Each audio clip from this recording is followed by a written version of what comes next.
So, you're probably wondering where the Kirby videos have been.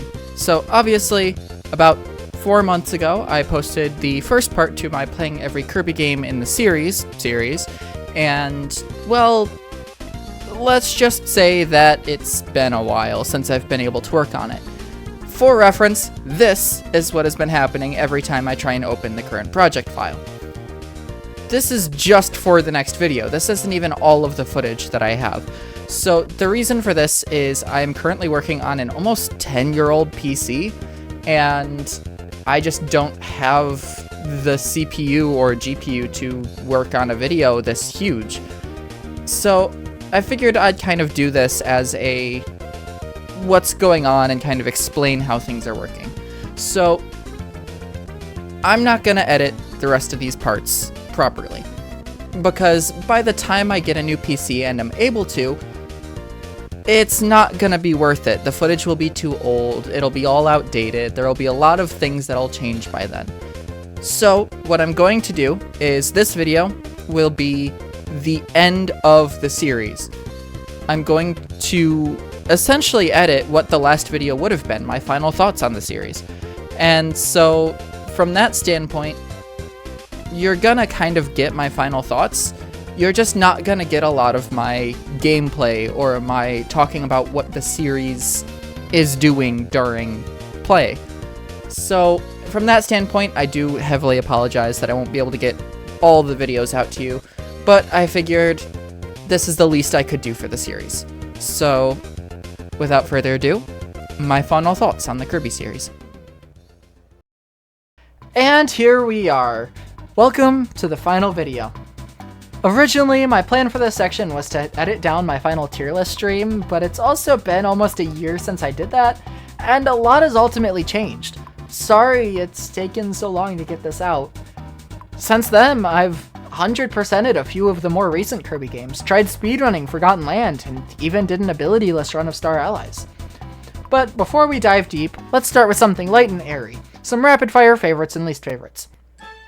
Favorite abilities. Apart from the obvious Smash ability, since that's cheating, Yo-Yo, Sand, Hammer, and Wing for movement. Least favorite abilities. Light, Leaf, Ball. Ability I'd love to see come back. Bubble. I know it was a gimmick ability, but I'd love for them to find a way to bring it back. Favorite character.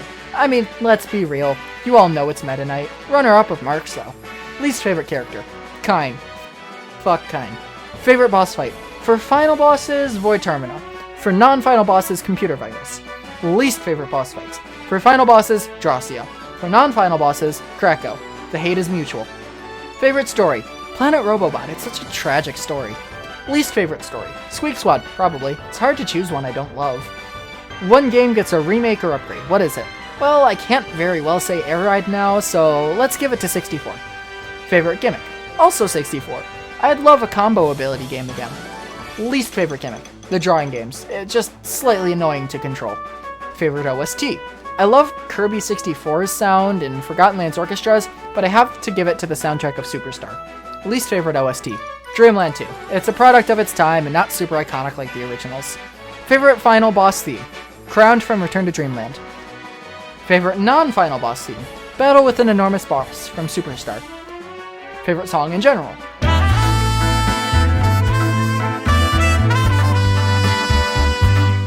Favorite aesthetic. 2000s pixel graphics like Squeak Squad and Superstar Ultra. Least favorite aesthetic. Ironically, 64. It just felt off to me. And finally, favorite game. Something between Planet Robobot and Star Allies. Least favorite game. Mass Attack. Period. Well, with that out of our system, why Kirby? Well, when I originally set out to do this, I never expected to get as much out of it as I did.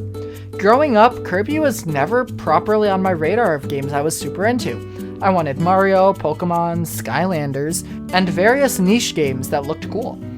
Kirby wasn't really on that list. I don't even remember why I ended up with Superstar Ultra or Mass Attack, or even Triple Deluxe. My best guess is that I got SSU as a gift and loved playing it. Mass Attack had 10 Kirbys, and Triple Deluxe was something that existed. But my love of the series never started with those games, however much I love or hate them now. I did, however, play the hell out of Planet Robobot. As a kid, the whole Kirby and a mech thing absolutely drew me in. I played through that game, making it technically the first Kirby game I ever beat. I had played through all of Superstar Ultra apart from the arenas.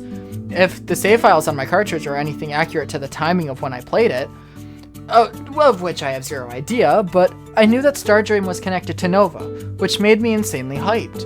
I even played the arena of Robobot where Star Dream actually has Nova's colors. After that, I went back and played the rest of Triple Deluxe, beating that shortly after. Never did go back to playing Mass Attack though. I never even made it to DDD in my original playthrough. For whatever reason, the series fell off my radar after that. I didn't pick up Star Allies until well after I had beaten Forgotten Land, but at that point the series had already solidified itself on my favorite series list. Hell, I don't even know why Forgotten Land was a game that I wanted at the time. I'll be entirely honest, this part is difficult for me to write. The entire span of time from when I started playing the games until after Forgotten Land, I don't remember how I felt about anything. All I know is that Kirby was a series that didn't stay long in my sights. It was more of a, oh, this series is a thing. Smash Bros is honestly the reason I believe for this. I played Brawl when I was very young at my cousin's house for a while and fell in love. I played Smash 4 on the 3DS when it launched, and one of my old friends helped me unlock Jigglypuff by using Kirby. I don't know why that stuck with me, but that's probably what did it. Then Ultimate was announced, and any thought of Kirby went away. That's probably why I skipped over Star Allies. Then when Forgotten Land came out, nothing distracted from it for me. I began to surround myself with Kirby knowledge and media, watching YouTube videos of people playing Kirby, then actually ended up delving into the deep end. When I played Star Allies, the whole series came crashing in at me. More references I didn't know, characters I didn't understand. That's when I realized just how little I had paid attention over the years. I mean, I didn't even realize Sakurai barely worked on the series he created. I knew Kumazaki took over ever since Return to Dreamland, but past that was something I only learned while editing.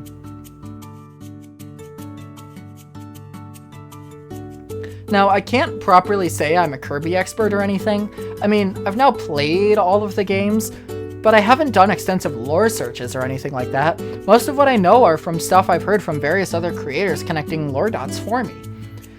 But I can now properly say that I know what I'm talking about when I say that the Kirby series is a special series. Its design isn't in complexity or even basic writing. Squeak Squad is literally, oops, my cake went missing, better kill a god. I'll be honest, going into this I expected to play the games, get extra lore, and be able to say I played every game in the series. But I came out of this with a whole new mindset on game design and what actually matters to me in a game. Don't get me wrong, I'm still a slut for a good narrative, and I still quiver at a well-designed escape sequence. But something about Kirby's design just sits right with me. Kirby's story isn't complex or super compelling, at least not on the surface. And out of the 3 or 4 escape sequences in the series, mind you, only one really ever hit just right. It'd be poor judgment to call most, if any, of these games difficult, so what is it that makes Kirby properly stand out? Well, exactly that. Its base story is simple. Small guy gets set on journey to defeat big bad. What else really is there? It isn't until you look for the lore and delve deep into the music that a greater story begins to form. The escape sequences aren't there to make you feel threatened, they're used as a narrative device to move you from one place to another. The games are easy, anyone can pick them up and play them, yet you can make them harder by doing challenges, like the ability list challenges, the true arenas, the harder extra modes that are actually really difficult. The games aren't meant to be for a specific type of gamer. They're not meant to stand out in a single field. They're meant to be all around fun. Everyone experiences fun a little differently. Just take a look at how many different genres of game there are. Some people love challenges, so you get Souls-likes and Fadian games. Other people prefer comfy games, so you get various sims. Some people love stories, so you get narrative-heavy games. Others prefer minimal story, jumping straight into the action. Kirby offers all of that. It's able to challenge you through different modes and challenges, yet they're optional if you prefer comfy gaming. It has a deep and complex story, but only if you want to see it, otherwise it's very minimal. Each version of Kirby is tuned personally to you and your playstyle, because the options are there for you, you just have to choose. So what really matters to me now in a game? Well, I used to need either a really good story or phenomenal gameplay to enjoy a game, but Kirby is absolutely loaded with small details in every corner of its world. Remember Hell Rooms? These rooms aren't just locked away in a maze of any sort, they're typically hidden without an actual door to find. You see a loop in the background of a stage in Robobot? It's a hell room. The moon in Triple Deluxe, hell room. There's details like this in every Kirby game. Just looking at how many of the Waddle Dee locations in Forgotten Land will show you that they don't just leave the world empty by any means. HAL doesn't want to just make a game for players to beat and then leave behind. They truly want to develop a world that rewards players for exploring and experimenting. I mean, just take a look at the hammer space jump glitch. That glitch was found very early in the game's life, even leading to the glitched cup. Now, the game keeps track of your attempts at the arenas, along with many other people's. There's a wise Waddle Dee that tells you the current world record for each arena. However, glitched cup times aren't included, despite the fact they're considered Meta Knight Cup. They've had plenty of time to patch out this glitch, but they didn't. Instead, they just don't use those glitch times in the online leaderboards. Granted, this may change in the new Switch 2 update to the game, and it may be patched out, but I actually somehow doubt it. The glitch is not easy. In fact, there's only a roughly 5-frame window in order to do the glitch. It's highly unlikely to be discovered in casual play. Yet, instead of patching it when it was found, they went out of their way to remove the glitched times from the in-game leaderboards for the arena. That's what always bugs me when people treat Kirby like a Nintendo first-party game. I'll admit, Nintendo has grown to seem less and less player-oriented over the past few years. It's getting harder and harder to defend them these days. But HAL is very much so player-oriented. In fact, in the original Forgotten Land test, Nintendo game testers apparently reported that the game was too easy, since 3D space allowed for more ways to dodge enemies' attacks. So they suggested filling the stages with more enemies to make it feel more difficult. HAL actually outright declined this idea. Kumazaki actually stated in an Ask the Developer interview, "Everyone on our department staff really loves Kirby, so no one wanted to torment him with an unfair situation. We also thought about people who weren't skilled at 3D platformers and wanted to provide them with quieter areas where they could play and explore peacefully. So no matter how many enemies we placed on the map for players to defeat, we couldn't fill in all the gaps." These people truly love the games they make. It's not just a moneymaker to them. And it shows, it really does. All the small details, the overarching story that loves to reference itself, it's not worth nothing. Even further, just look at Epic Yarn. The game wasn't even meant to be a Kirby game, but they still gave it all the love and attention that any other Kirby game would get. I mean, they didn't have to keep Prince Fluff in the game once they had it, but they did anyway. Okay, train of thought, back on the track please. We're talking about Kirby, not HAL as a company. What I'm trying to say here is that the love of these games are very clear in their creation. It's one of the few series I can actively feel it. Ultimately, this love is what makes the series as consistently good as it is. They don't take shortcuts, they don't try to be better, they make a game they love exactly how they wish it to be. So much about the series has stayed the same through every iteration, from every Hello Wispy to each DDD feat. The games don't tend to deviate. Sure, you get a gimmick in each game, and every once in a while you get a spin-off game that changes the genre just slightly, but the core is the same. Kirby wakes up, finds out something is wrong, runs through levels using abilities and gimmicks before reaching the end boss rush and big boss, with a true final boss in the form of some eldritch horror showing up moments later for a big fight. Credits roll, game end. But yet, each game feels unique. Dark Matter feels vastly different from Queen Sectonia. Marks feels different than Magolor. There's just enough variation in each game for each one to feel unique, yet no one game feels the most Kirby. Which comes to my next point, the characters. Most of the characters feel incredibly thought out. Most. Marks' betrayal felt like such an odd stab in the back. You don't even talk to this character outside of the opening cutscene before he betrays you, but from a game like Kirby, you don't expect such a break of trust. When Magolor did it, it felt wrong. You just tried to help him, and now you're fighting for your life to prevent him from destroying everything you love. Both of these characters betray Kirby, yet in such a way that they don't feel like carbon copies. Magolor specifically uses Kirby to get what he wants, putting on a friendly facade until the end. For a game series about friendship and love, these guys feel like villains, yet isn't that human nature? Granted, turned up to 11 and in stark contrast to Kirby as a character, but manipulation based on self-interest is part of us. Yet, Kirby still forgives and is willing to be friends with them. Fast forward to Forgotten Land, the community didn't trust Elfilin, while Kirby had full trust from the beginning. In this case, there was no betrayal. DDD was horribly antagonistic throughout the series, but even he managed to change and learn to trust Kirby, becoming a better person in the process. And Meta Knight didn't even believe Kirby was reliable, fighting him multiple times before coming to realize that Kirby doesn't fight for himself. He fights for the people and places he cares about, which is everywhere. But as for Kirby, Kirby has remained unchanged throughout the series, which if you know anything about storytelling feels weird. For a game with so much story hidden inside and out, why has nothing ever changed about our Pink Puff? Well, because he doesn't need to.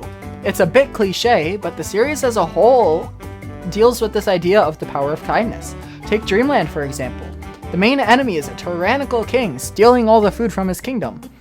Instead of just leaving it be, Kirby goes out of his way to face this king, giving the food back to the people.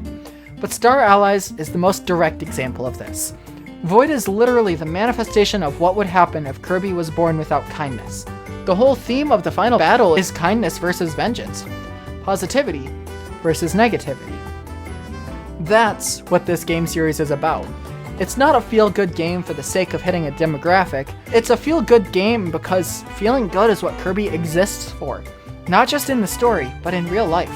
Kirby isn't good for the sake of good. Kirby is the epitome of the word good. He trusts when he probably shouldn't. He cares even when others don't want that care. He fights not to hurt or prove he can. He fights when the things he cares about are in danger. This is why the series will always stand, even if times change. There is no currency to this concept. This isn't even a moral battle. This is purely the power of kindness for the sake of being kind. And by playing these games, you're essentially choosing that kindness yourself. Now, I'll be open about something. This is exactly what I needed for a while. I never pieced it together before, but Kirby is the exact type of friend everyone should have. It doesn't matter who you are, what you've done, or even if you want it, they care. They stay with you until the end. And the good thing about the series? You now have one. Kirby is your friend. You're not just guiding him, you're with him on his journey. You see this throughout the series. The player isn't some unknown force guiding Kirby. You're directly called out in Canvas Curse as the one with the magic brush.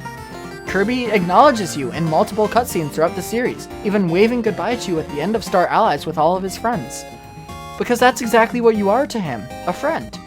You're not an unknown to Kirby, and if Kirby can trust and care about DDD after all of his antagonistic behaviors, he sure as hell is willing to trust and care about you. I mentioned before that Kirby is tuned to your playstyle and personality. And that's true. My Kirby isn't the same as your Kirby. You see, Planet Robobot is my personal personification of Kirby. Always friendly, always giving second chances, absolute badass and is willing to fight to protect what he loves, but he never lets that anger take hold. The truth is that no matter what version of Kirby is yours, the fact of the matter still remains. Kirby is positivity incarnate. Kirby is kindness. Going into this series, I expected cute, fun gameplay while finally experiencing the story I grew to love. Instead, I got struck with a philosophical journey discovering what it means to be a friend, what it means to be kind, what it means to be unapologetically joyful, even if the world is against you. Kindness is not the opposite of fighting. Sometimes, kindness is fighting, to protect what you care about and to bring others to change. Kirby is special. As much as I'd love to see the end of the series, to see the big finale that wraps things up nicely in a bow, I think it's better if I didn't. The series is not just amazing, it's important for every generation. So, I'm glad to say I have officially played every Kirby game currently in this series. Happy birthday, Kirby. May your future bring kindness and joy to all those you love, and anyone who may witness your journey as I have. Thanks for adventuring with me. Best Milky Way wishes, your friend, Azumari.